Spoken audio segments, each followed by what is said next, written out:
Monday is going to be the drier day of the weekend. That's it from me. Bye-bye. There will be a light breeze in the morning, leading to a warm front. Boxed heat pumps, sponsors of weather on GB News.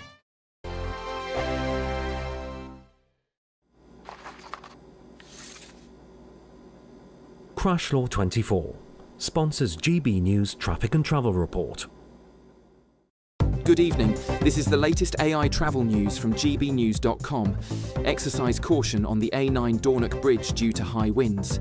The A494 is closed between Moulds Wrexham Road and Ruthin Road for resurfacing, with diversions.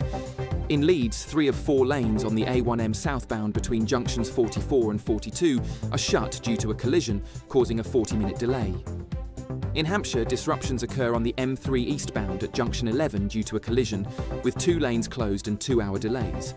Expect 20-minute delays on the M4 eastbound between junctions 13 and 12 due to congestion. And on the trains, disruptions are reported between Manchester Piccadilly and Stockport. For more travel news, go to gbnews.com. Crash Law 24 sponsors GB News Traffic and Travel Report.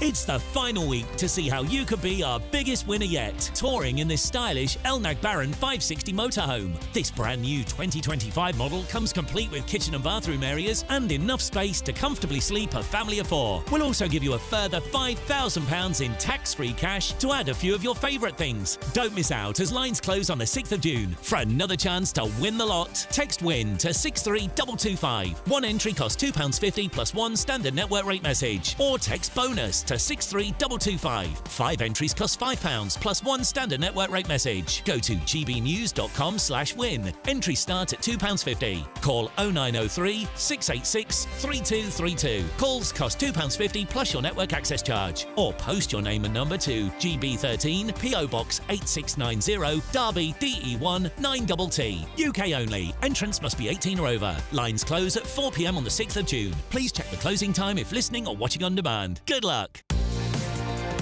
Mornings don't have to be tiresome, especially if you have the right company. Wake up to news as it happens, opinion and debate, and of course, a little bit of entertainment too.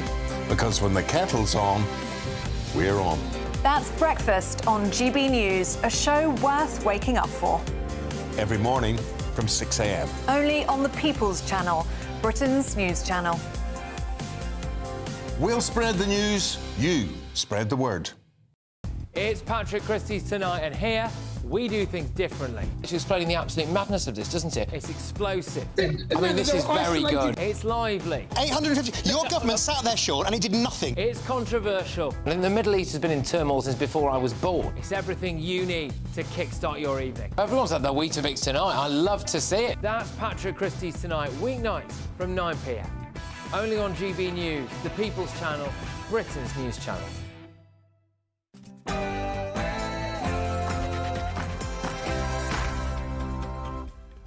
Well, hello there. It's 6 o'clock. I'm Michelle Dewberry, and this is Dewbs & Co. Coming up tonight, a 13-year-old girl and a 15-year-old boy have today been sentenced for the tragic killing of a grandfather who was simply walking his dog. It's a case which has shocked Britain. The girl escaped prison and the boy got just 7 years. What do you think to that?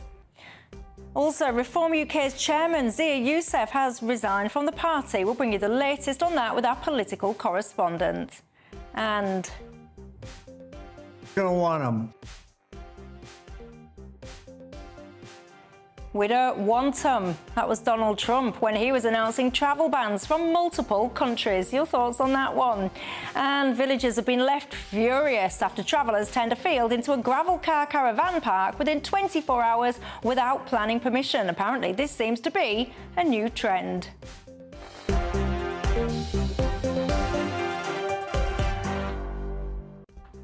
Well, we've got lots to discuss tonight, ladies and gents. Alongside me to do just that, Kelvin Mackenzie, the former editor of The Sun, and Matthew Torbett, the former Labour advisor. But before we get stuck in, let's cross live and give you your 6 o'clock news headlines.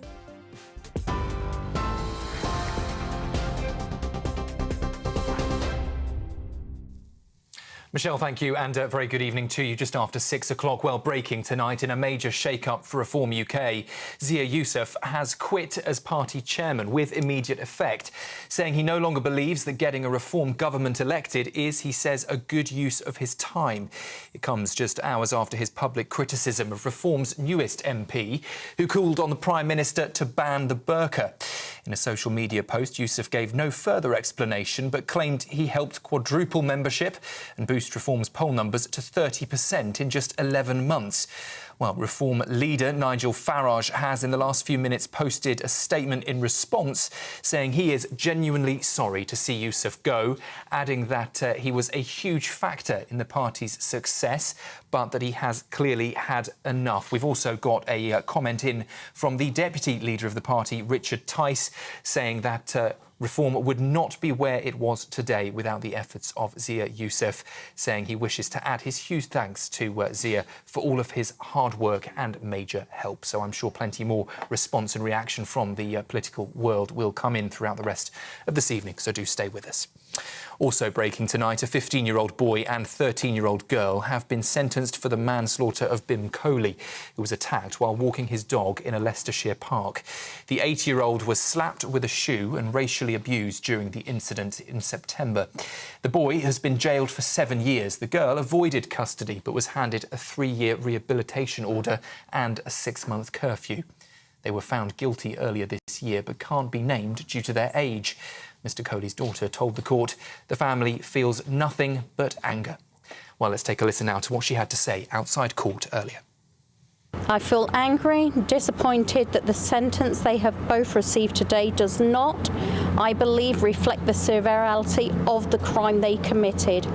However, I understand the judge has guidelines, but they have taken a life, and as a result, our lives have been changed forever. Turning to news across the pond, and Donald Trump says his sweeping new travel ban can't come soon enough, accusing Joe Biden of letting horrendous people into the United States. The ban takes effect on the 9th of June and fulfills a key campaign promise, but legal challenges are expected. Trump has also suspended foreign students from joining Harvard for the next 6 months. Well, speaking from the White House earlier, Trump confirmed the ban targets 12 countries that he calls out of control, with partial restrictions on 7 others. We want to keep bad people out of our country.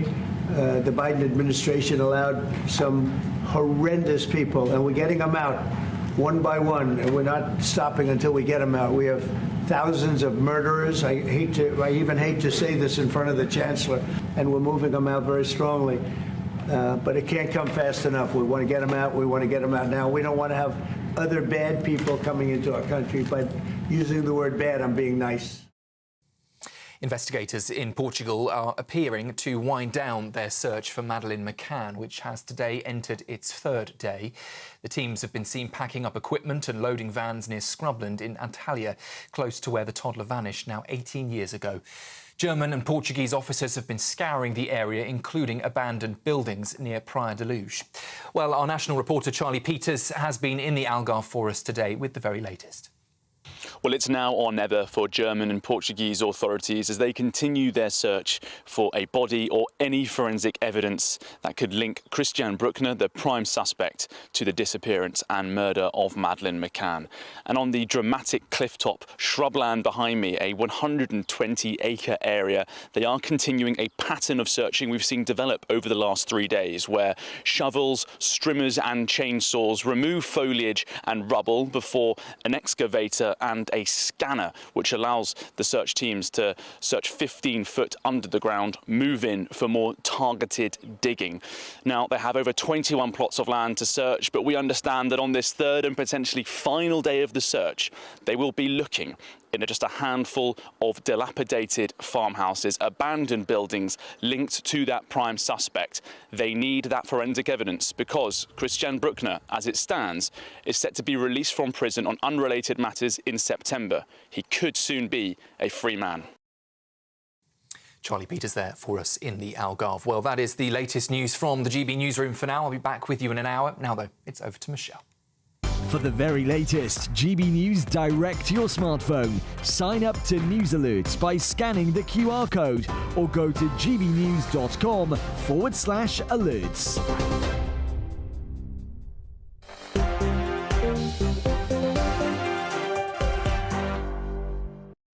Thank you very much for that, Sam. My name is Michelle Dewberry. This is Dewbs & Co. We're keeping you company on this rainy day. Is it raining where you are? How can it go from 1 minute sunny, I get all excited, I get my summer clothes out, the very next day I need to put my jacket and my tights back on? We love the British weather, don't we? I hope it's not too bad where you are. But look, alongside me until 7 o'clock tonight to keep me company, I've got the former editor of The Sun, Kelvin Mackenzie, and Matthew Torbitz, the former Labour advisor. Good evening, gents, to both of you. You're very welcome tonight. As are each and every single one of you at home, what, ladies and gents, is on your mind tonight?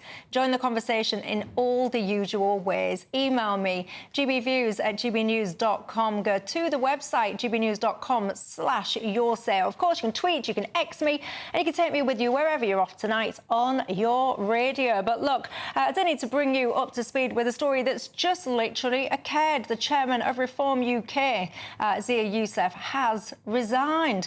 Let's cross live then, shall we, to our political correspondent, Catherine Forster, with the details.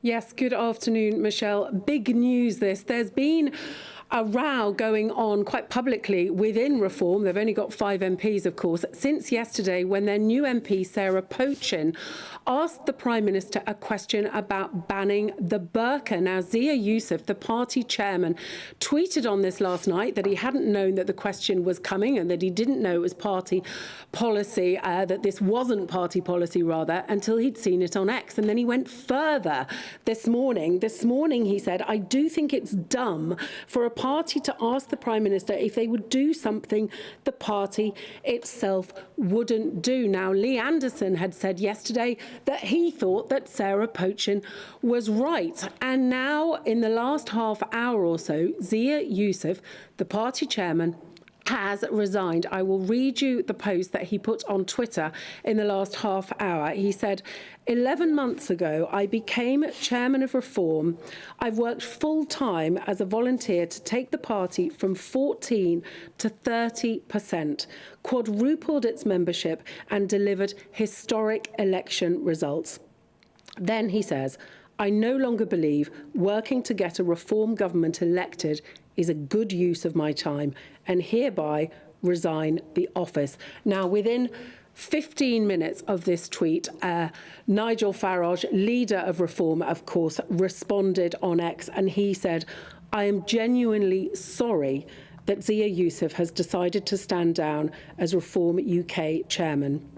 As I said just last week, he was a huge factor in our success on May the 1st and is an enormously talented person. Politics can be a highly pressurised and difficult game, and Zia has clearly had enough.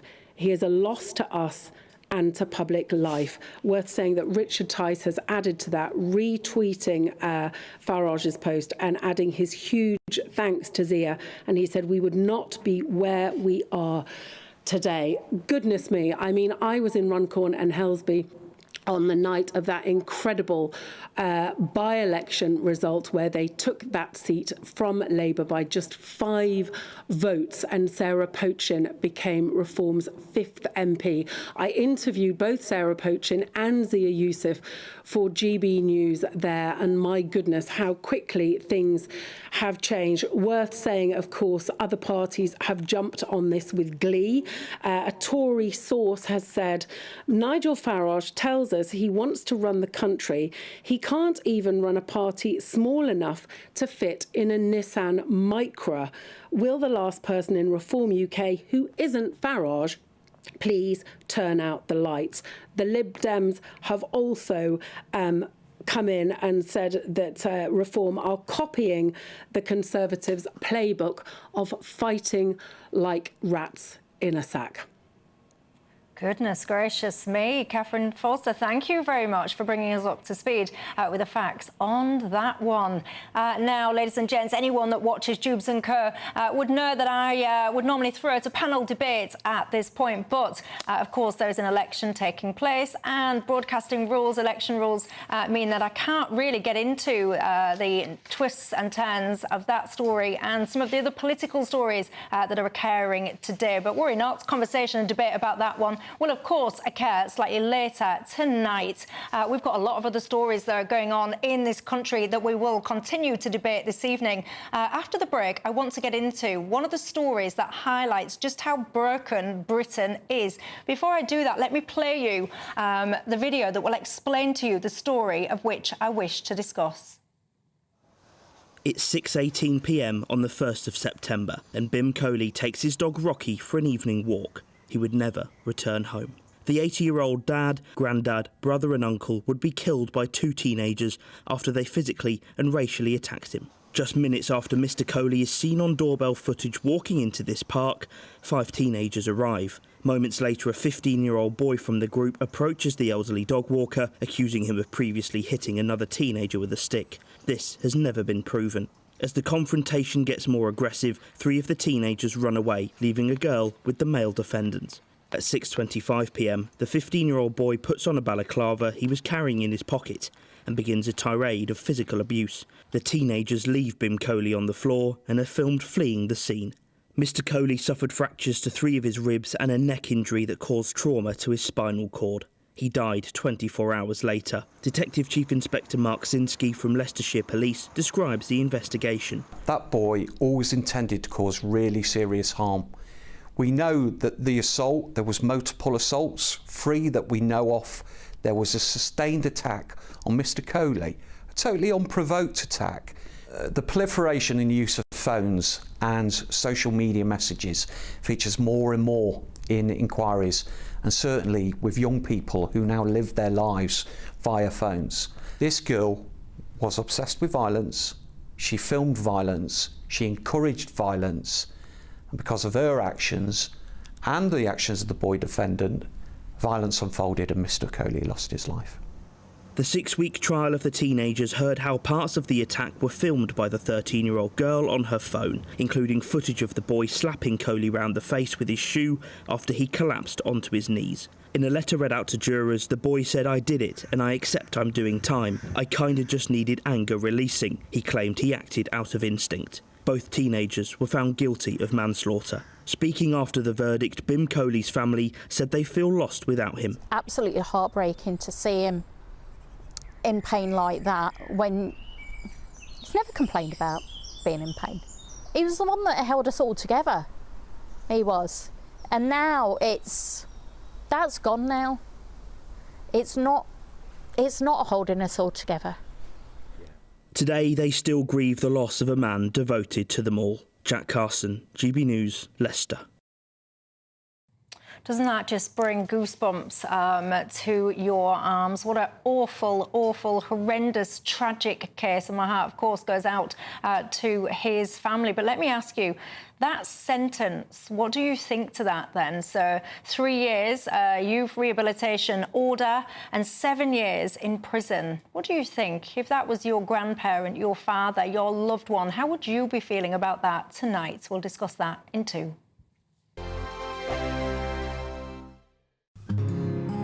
This is our country, and we think it's amazing. From high tea to the high street, we love it all. Even the rain, we like that too. There's nowhere else we'd rather be.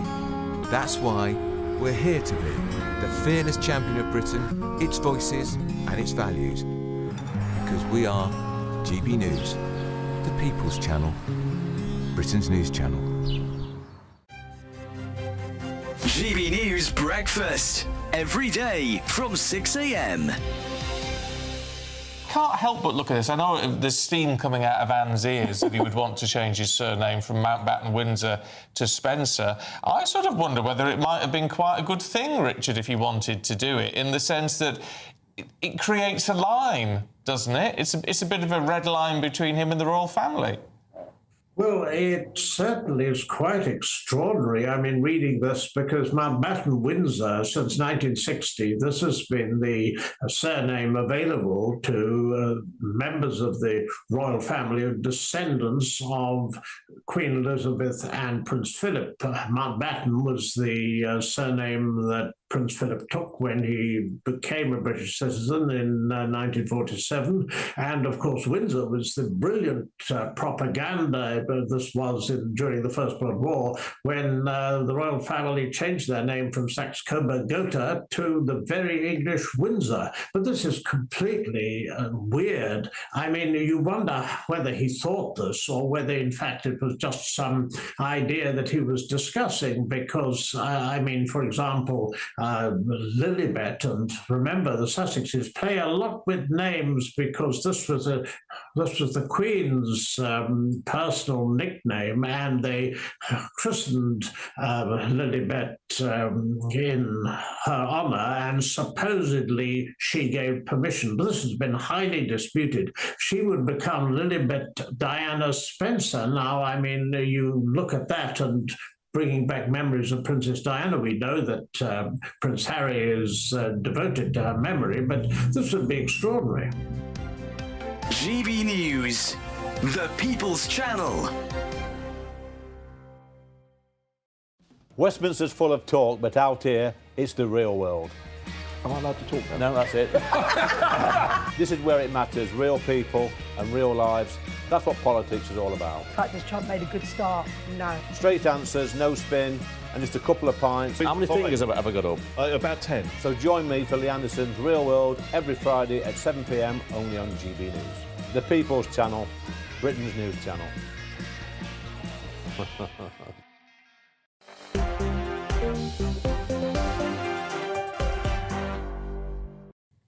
Hello there, welcome back to Dewbs & Co. With me, Michelle Dewberry, and Kelvin McKenzie and Matt Torbett. Kelvin McKenzie has just quite rightly pointed out that he's on the panel with not one, but two Northerners. And what did I say in response to you, Kelvin? You said you'd pay me extra. No, I didn't. No, I didn't. Obviously, he doesn't want to divulge, but I won't tell you, because it was quite rude about Northerners. And I don't want to upset my fellow Northern tribe, but we've all got thick skin, haven't we? Anyway, look, before the break, I was just showing you a report of one of the most distressing crimes that I've covered, certainly. And I know it's one that's impacted so many of you at home as well. I actually think it is so reflective of broken Britain at the moment. What am I talking about? Those two teenagers that were sentenced for killing an 80-year-old granddad. He was just walking through the park, minding his own business, walking his dog, as millions of you will have done the same. He was racially abused, he was punched, he was kicked, he was slapped in the face with a shoe whilst on his knees. And this, so much of it, ladies and gents, was filmed. He had a broken neck, fractured ribs, and much more. And it was just literally a few yards away from his home. It was actually his family that found him in the park. And when you listen to the words that the family have spoken today, the absolute devastation that they feel, particularly the grandson, he was saying that he doesn't sleep. He just goes round and around in circles, just wishing I could have got to my granddad. If only I could have gone to the park with my granddad, helped my granddad.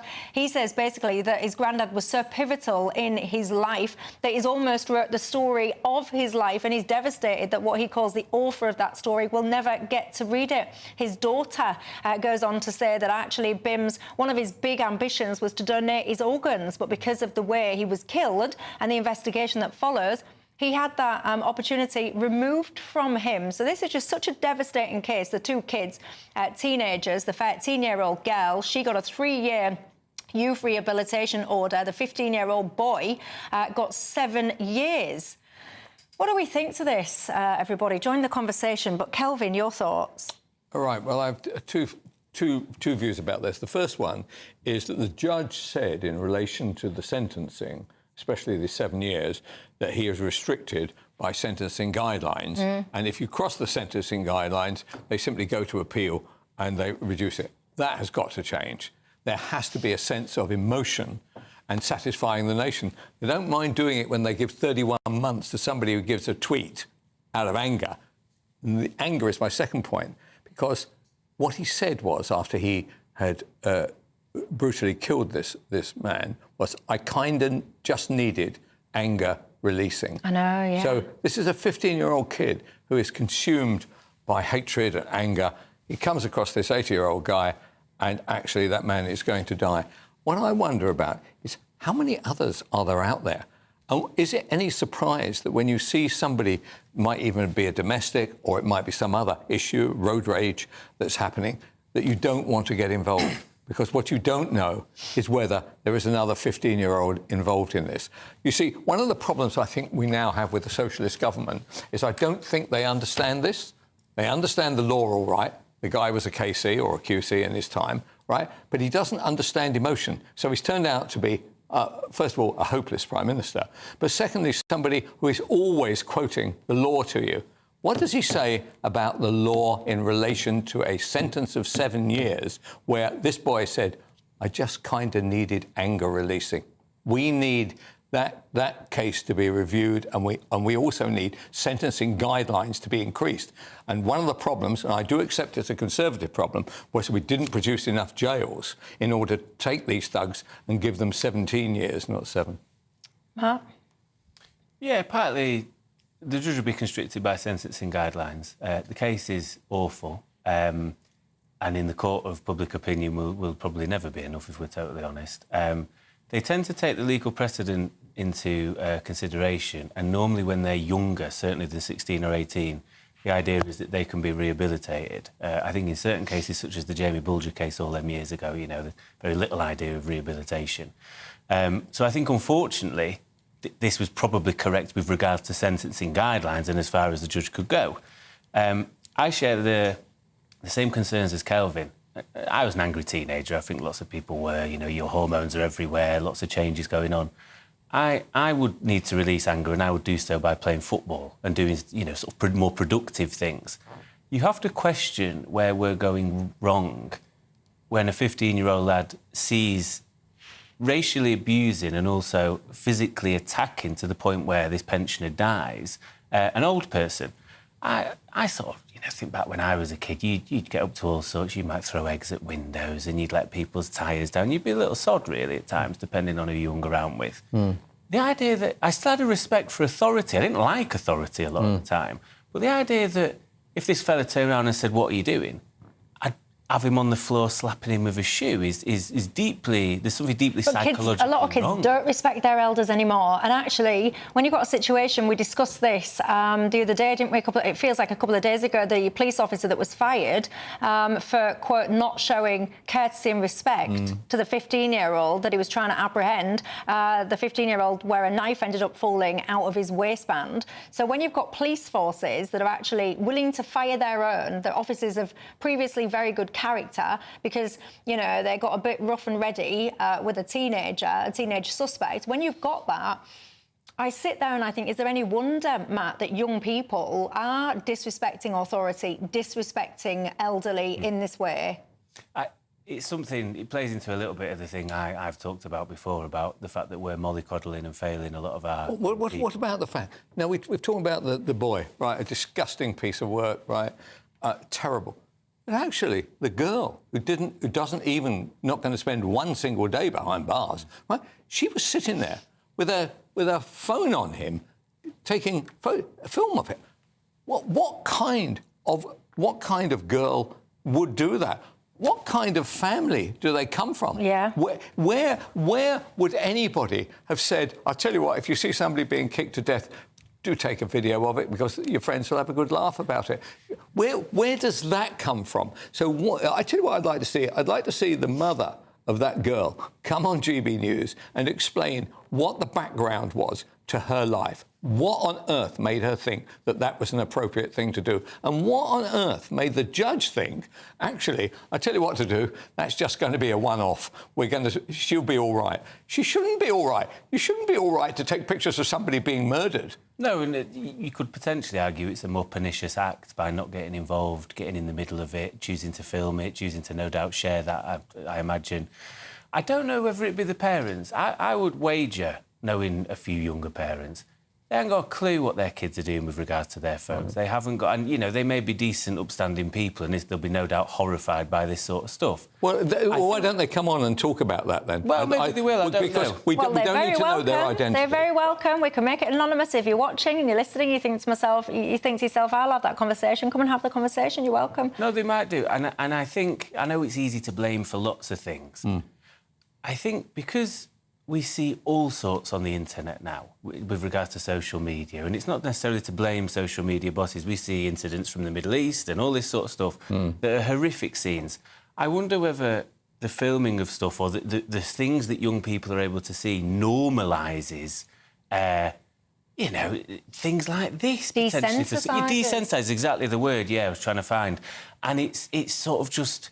and therefore dehumanises other people. You're the judge. You're the judge. This girl appears in front of you, right? And you say, I tell you what, I think it's probably a one-off.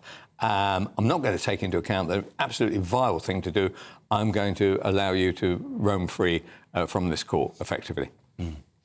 There must be a moment of madness. When you look at the sentencing remarks, the judge actually said a custodial sentence was deemed essentially detrimental to her education and rehabilitation, as it would, quote, do more harm than good. Rubbish. This is what I keep saying. Imagine that this man was your loved one, your father, your grandfather. He was just minding his own business. He was walking his dog. Apparently, in this community, there'd been so much more antisocial behaviour. There'd been instances of racial abuse going on in the past as well. The whole thing is awful. I hate this sentence. Lessons need to be learned. But yet again, yes, they do. It's so appalling. And also, I did notice that the boy, when they were talking, again, the judge talking in the sentencing, one of the things that he pointed out about this 15-year-old boy, he wore a balaclava. Why did he wear the balaclava, ladies and gents? The judge said because he was trying to intimidate this gentleman.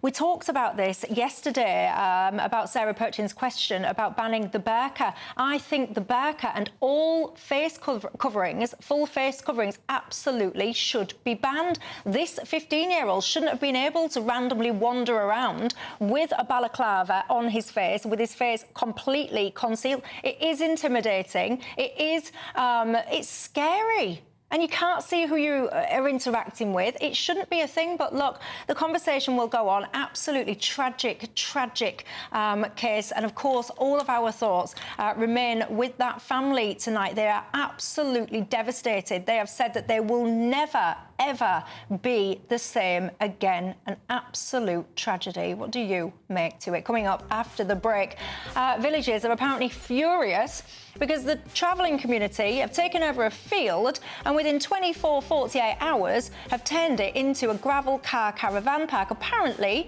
without upfront planning permission. I will be talking to a very well-known traveller, the richest gypsy in the land, apparently, in 2.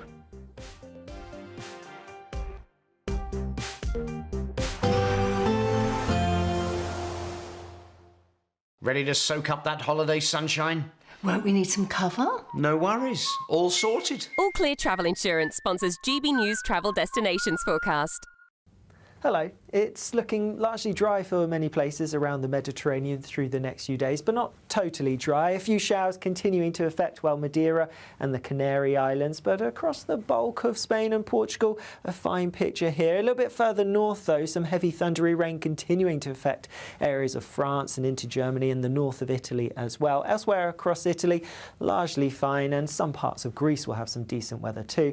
More fine sunny weather to come in the Outlook. All Clear Travel Insurance sponsors GB News Travel Destinations Forecast. Hello there, good evening. Welcome to your GB News weather update from the Met Office.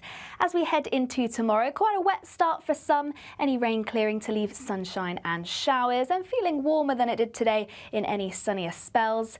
Back to this evening though, we do have this frontal system eventually clearing its way to the southeast, allowing some drier spells before our next system moves in from the west. So some outbreaks of rain across the southeast for a time before this system clears away, and then another band of rain moving into parts of northwest England and Wales by the time we reach the morning. Some quite heavy outbreaks at times too.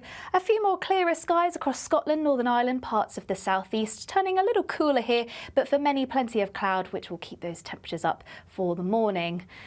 Now, it's going to be a fairly similar start to what we had this morning. Some downpours at times as this system shifts its way eastwards, turning a little bit brighter across parts of the southwest, parts of Wales. A risk of showers, though, and fairly similar across Northern Ireland. A bit of a brighter start, but still plenty of outbreaks of rain across northern parts of England.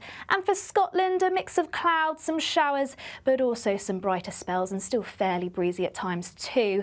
Now, this area of rain should clear quite quickly, moving its way into the North Sea, and behind it, once again, a day of sunshine and showers, but potentially quite a dry and bright day across some central and southern parts, mostly skipping those showers, and it should feel a little warmer than it was today in any sunnier spells, but still, once again, particularly across the north, a little fresher and still plenty of showers moving through from the west. Heading into the weekend, an unsettled start, some quite heavy and blustery outbreaks of rain at times, and this could potentially turn into some thundery downpours, so do keep an eye on our Met Office website for any potential warning updates here. But Sunday looks a lot drier than Saturday, so it's definitely the better day of the weekend, and heading into next week, temperatures are on the up. That's it from me. Bye-bye.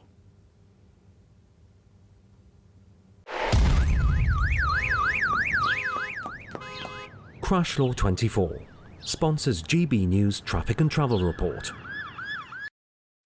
Good evening, this is the latest AI travel news from gbnews.com. Be advised when crossing the A9 Dornoch Bridge as high winds affect driving. The A494 is closed between Mould and Ruthin due to resurfacing work, with diversions. On the M3 eastbound at Junction 11 in Hampshire, an incident causes severe delays of nearly 1.5 hours. The A50 eastbound between the A522 and the A518 is experiencing congestion with 20-minute delays expected into tomorrow morning. Be cautious on the M6 northbound in Cheshire East, where 2 lanes are closed due to a road incident.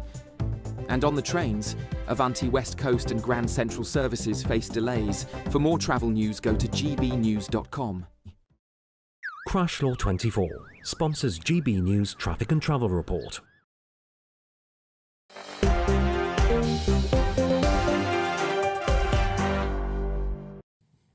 Hello there, welcome back to Dewbs and Co. If you're just joining me tonight, alongside me, I've got Kelvin McKenzie, the former editor of The Sun, and Matthew Talbot, the former Labour advisor. Huge reaction to that first story that we have been discussing. I've got to tell you, just to summarise, I don't yet think I've seen anybody who agrees that that was the right and proper sentence. Sure, it might have been in line with sentencing guidelines, but the feeling, certainly among, I would say, the vast majority of you at home, is that it was woefully inadequate. Evil at work, says Duncan. How can you just essentially escape prison in this way? Lots of you asking questions about smartphones, the desensitisation of children. A lot of you asking about the family situation and the parents on that one. Many of you, of course, pointing out that this lad, if he's got 7 years, it's likely that he's going to be out in far fewer than that. Keep your thoughts on that one coming in. But a story that caught my eye today. Apparently, many villagers are absolutely furious after a field was transformed, I've got to say, very rapidly indeed, in about 48 hours, from a nice green perny field into a gravel kind of caravan park. It happened at rapid speed. It was an unauthorised site, so planning permission was not gained in advance. Retrospective planning has now been submitted for that site, but apparently this is happening up and down the country. Joining me now is entrepreneur, businessman Alfie Best, also known as Britain's richest gypsy. Good evening to you. Thank you very much for joining us.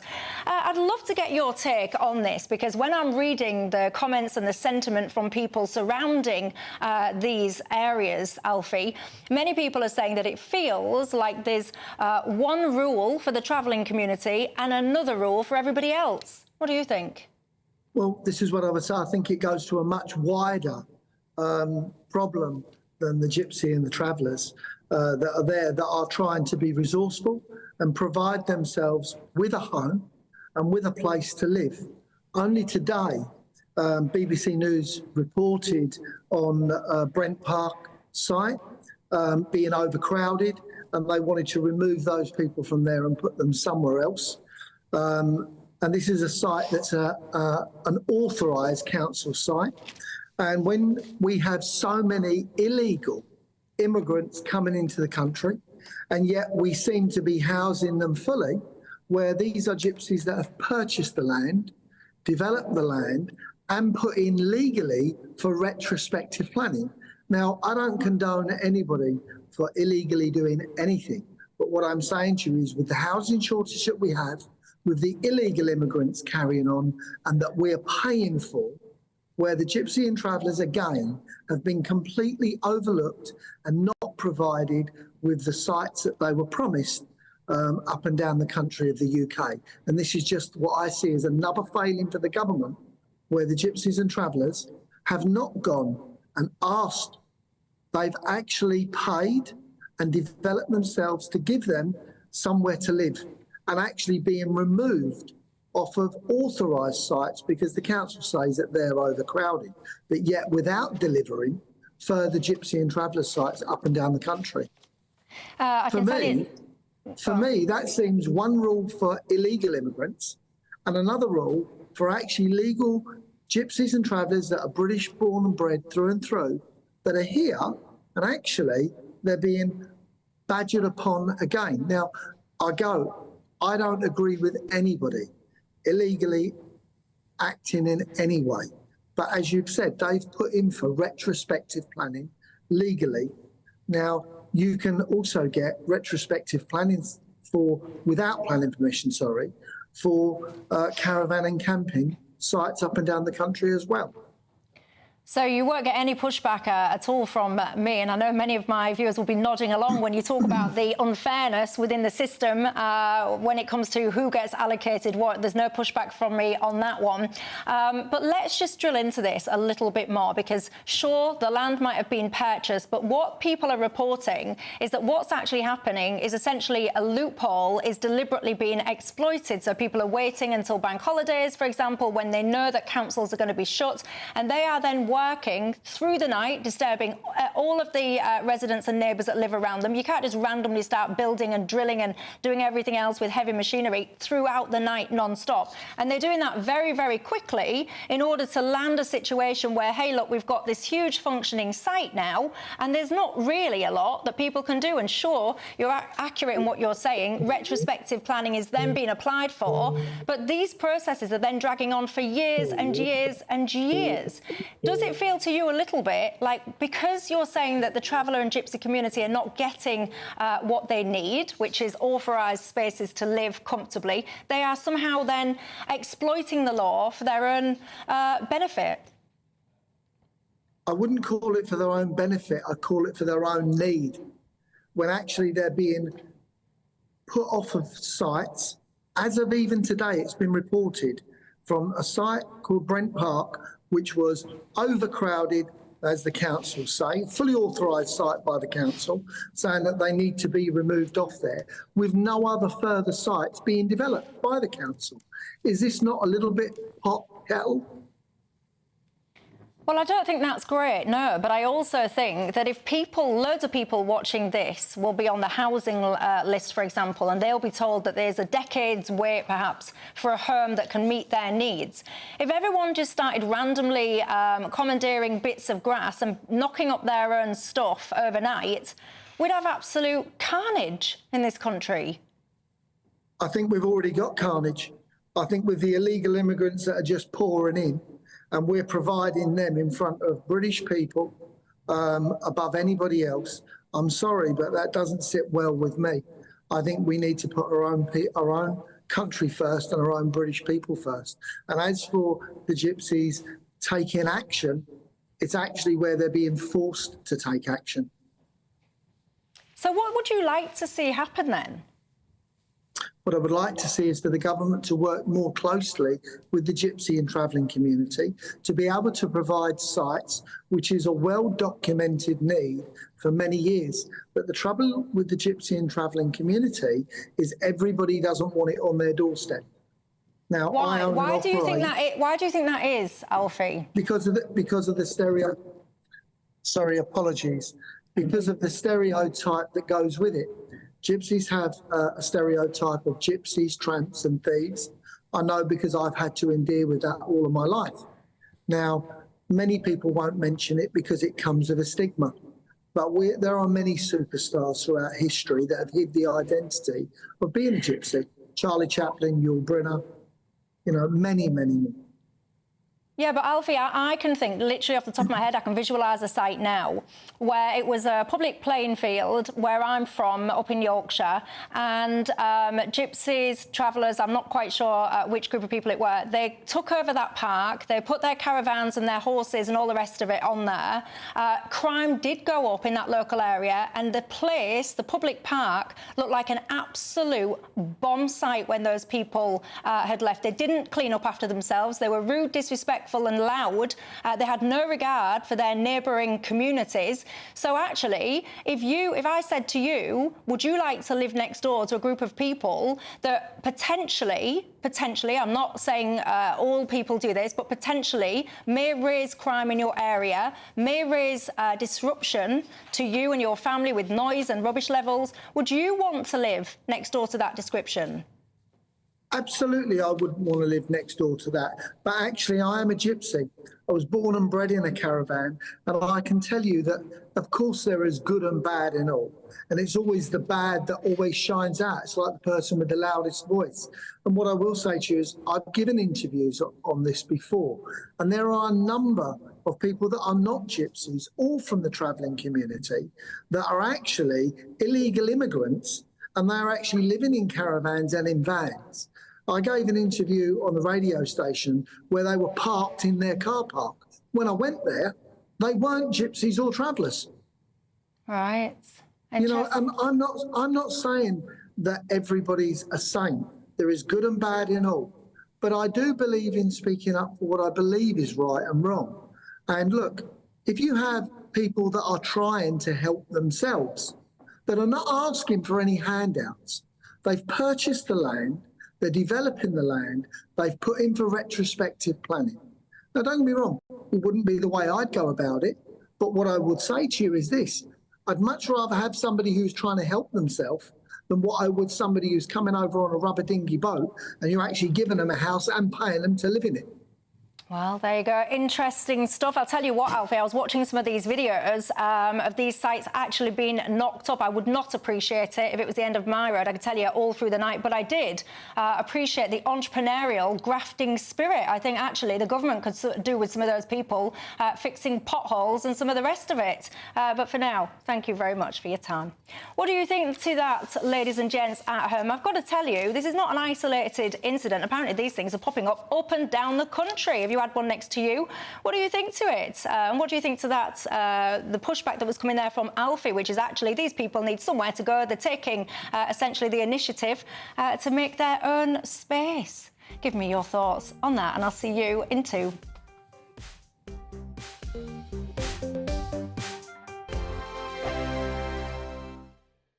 Exciting news. Every Friday, my Patrick Christie's Tonight Show is going to have a twist to it. We're welcoming some special guests. You. That's right, on Fridays I'm going to be doing my show in front of a live studio audience because this show is about you and what you have to say. It's going to be the same big debates, same big topics, same big opinions. But every Friday night at 9 p.m, you are invited to come on down to Patrick Christie's Tonight to be a part of the action. Only on GB News, the People's Channel, Britain's news channel. What is the state of our economy? What is the state of our National Health Service? What is the state of our schools? What on earth is going on? Understanding Britain means understanding the state we are in. This is State of the Nation with me, Matt Goodwin, Wednesdays, Thursdays and Fridays from 8 p.m. on GB News. Welcome back to Britain's Newsroom with Andrew and Beth. Hello everyone, Patrick Christie is here. I'm Michelle Dewberry, Britain's News Channel. Access the stories that matter to you. Take the GB News family with you on any device. And as long as you have an internet connection, tune in to GB News anywhere on the planet or beyond. GB News, the People's Channel, Britain's news channel. In the GB Newsroom, we bring you the news as it happens. With our team of dedicated journalists across the UK, we're ready to keep you up to date with what's happening every half an hour, every single day. Bulletins here on GB News, the People's Channel, Britain's news channel.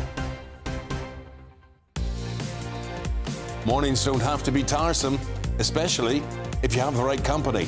Wake up to news as it happens, opinion and debate, and of course, a little bit of entertainment too. Because when the kettle's on, we're on.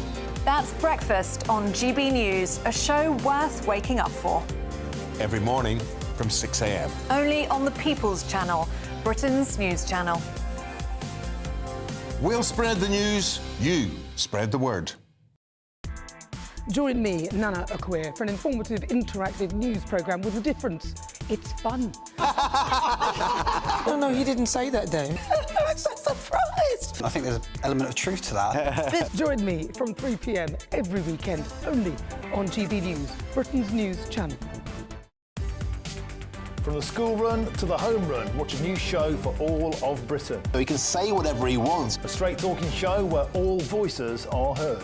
And, you know, when are we going to stop talking about smashing the gangs and actually do it? With the stories that matter from every part of our country. There's a bit of a crash landing there for your Chancellor. Bold, fearless and standing up for you. That's me, Martin Dewbs, 3 p.m. till 6 p.m. weekdays, here only on GB News. The People's Channel, Britain's news channel.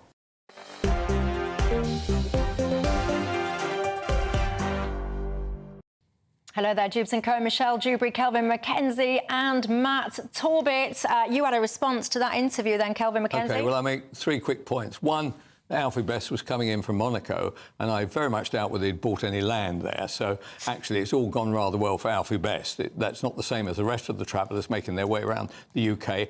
Most of them are Irish travellers. I would suggest that Ireland can keep their travellers and let them wander around all day long around their half of the island. I think on the other aspect, there is nobody among your viewers who won't know where there is a gypsy site, which is in the most shocking state, right? You know, some of these standalone buildings are fine, but most of them are terrible. And I'd like to know also, when they buy these pieces of land, whether they have passed the anti-money laundering aspects of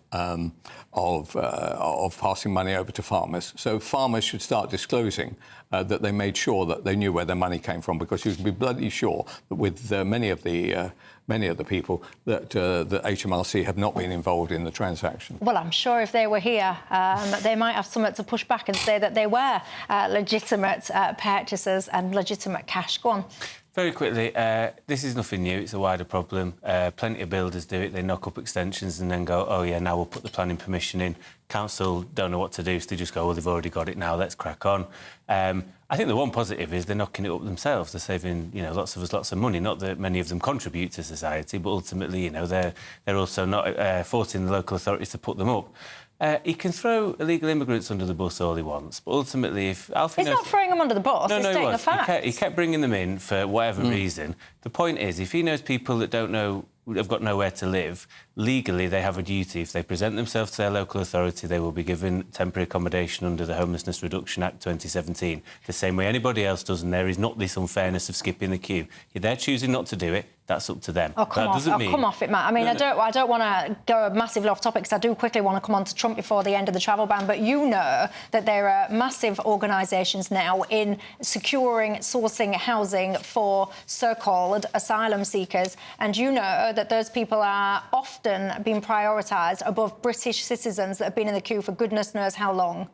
I've not seen that. If you want to show me some evidence to that... Well, I will show you. That can be your evening's homework. I will show you some evidence of that. But in the meantime, ladies and gents, I can't end my programme without talking about Donald Trump. Have you seen what he's done? Goodness gracious me, he don't mess around, does he? He's not backwards in coming forwards. He's signed an order banning people from multiple countries from entering into the US. He did say that Sunday's attack in Colorado had shown, quote, the extreme dangers of foreign nationals who are not properly vetted. Let's just listen in his own words to him, shall we?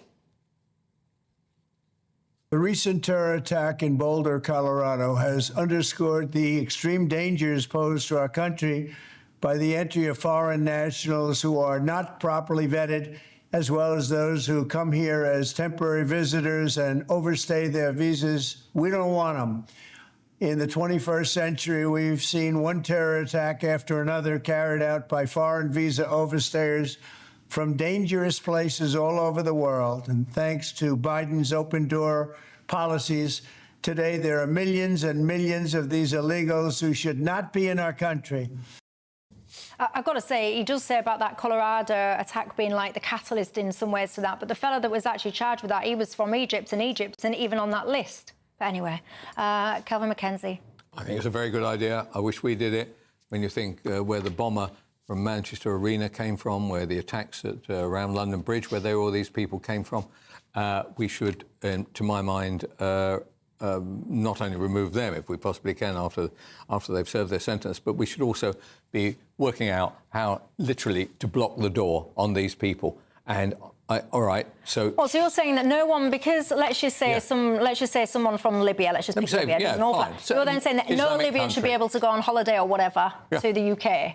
Yeah, correct. Yeah, we just keep them out. OK, we can live very easily without their finance, and actually, but would you like that? Would you like that if some British guy, some absolute moron, did an absolutely horrendous thing? Would you like to be told, for example, that you can't go to the US because you're British and because this wrong'un did a horrendous act? If it was a terrorist act, yep, which it was in this case, absolutely. The guy was throwing petrol bombs. I know. I saw what he did. Innocent people. They didn't do Egypt. I totally agree. But that's why they saying. didn't. But they did do Iran and they did do Afghanistan, and I think actually they also did Libya. Listen, where do you go on your holidays? I don't go to Middle East countries. No, but I bet you enjoy a few holidays. Would you like to be banned from your holiday destination because of the actions of the one? I'm going to Australia later this year. I'm going to Crete next week. Oh, he's like a male Judith Chalmers. Go on, Matt, your thoughts? Well, the interesting thing Trump said in that clip was a lot of these people haven't been vetted properly. We'll vet them then. Anyone that's been to America knows how hard it is to get in. And actually, we saw a case a couple of weeks ago where 2 Australian girls... Yeah, but they're not going the legal route, so are they? So they're not filling in all of those visa forms and all the rest of it. No, he hinted at that. He also said people that are overstaying and whatever else. That's fine. Yeah. Vet them properly for a start. I think if you go after people purely based on religion, that's one thing. One, it wouldn't work here. The ECHR would get involved. We wouldn't be able to put... But that won't be around much longer, will it? Well, we'll see. And actually, the other thing is, there's all different types of terrorism. The security services in this country have said themselves the fastest growing threat in this country is far-right terrorism, and we've seen cases in Darren Osborne in 2017. We had the Durham teen neo-Nazi plotter who wanted to blow up schools and all sorts of things. But hold on, when they say fastest growing, they're probably talking percentage-wise. The primary threat in terms of volume is Islamist terrorism. Well, there was 41% that was put in last year. So yes, but the primary threat, when you look at the numbers, the volume is Islamist terrorism. So do we put one ahead of the other, or do we try and... Well, what about all those that have actually that there have been mass slaughters? What religion were those people? I think all terrorism's wrong. Doesn't matter. No. I'm talking about mass slaughter. They are Islamic-based attacks on our way of life. Yeah, no, it's got nothing to do with the far right. The far right, I'm not in favour of the far right, but they are not killing our people. The Islamists are killing. Hang on a minute, Kelvin. Hang on. What happened to Joe Cox? They're not killing our people. They're threatening our democracy. I'm very sorry for Joe Cox. That was absolutely shocking. Of course it was. That is one person against... What about the MP? What about the MP for Southend? How do you feel about it? Also awful. How do you feel? Right, but there's no point just crowning one. When you have something like the arena bombing, right, we need to deal with those kinds of people. Exactly. Both of them are a threat to democracy and to our people. Doesn't mean you put one ahead of the other. Oh, yes, it does. Oh, I can tell you, I can feel it. These two want to go all night, but time is out. Ladies and gents, have a good night. We'll see you tomorrow night.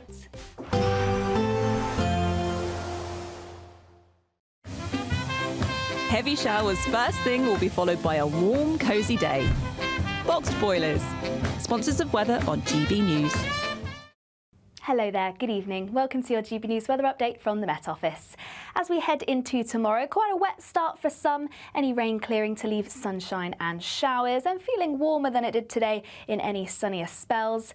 Back to this evening though, we do have this frontal system eventually clearing its way to the southeast, allowing some drier spells before our next system moves in from the west. So some outbreaks of rain across the southeast for a time before this system clears away, and then another band of rain moving into parts of northwest England and Wales by the time we reach the morning. Some quite heavy outbreaks at times too. A few more clearer skies across Scotland, Northern Ireland, parts of the southeast, turning a little cooler here, but for many plenty of cloud, which will keep those temperatures up for the morning. Now, it's going to be a fairly similar start to what we had this morning. Some downpours at times as this system shifts its way eastwards, turning a little bit brighter across parts of the southwest, parts of Wales. A risk of showers, though, and fairly similar across Northern Ireland. A bit of a brighter start, but still plenty of outbreaks of rain across northern parts of England. And for Scotland, a mix of clouds, some showers, but also some brighter spells and still fairly breezy at times too. Now, this area of rain should clear quite quickly, moving its way into the North Sea, and behind it, once again, a day of sunshine and showers, but potentially quite a dry and bright day across some central and southern parts, mostly skipping those showers, and it should feel a little warmer than it was today in any sunnier spells, but still, once again, particularly across the north, a little fresher and still plenty of showers moving through from the west. Heading into the weekend, an unsettled start, some quite heavy and blustery outbreaks of rain at times, and this could potentially turn into some thundery downpour, so do keep an eye on our Met Office website for any potential warning updates here. But Sunday looks a lot drier than Saturday, so it's definitely the better day of the weekend, and heading into next week, temperatures are on the up. That's it from me. Bye-bye. Heavy showers first thing will be followed by a warm, cosy day. Boxed boilers, sponsors of weather on GB News.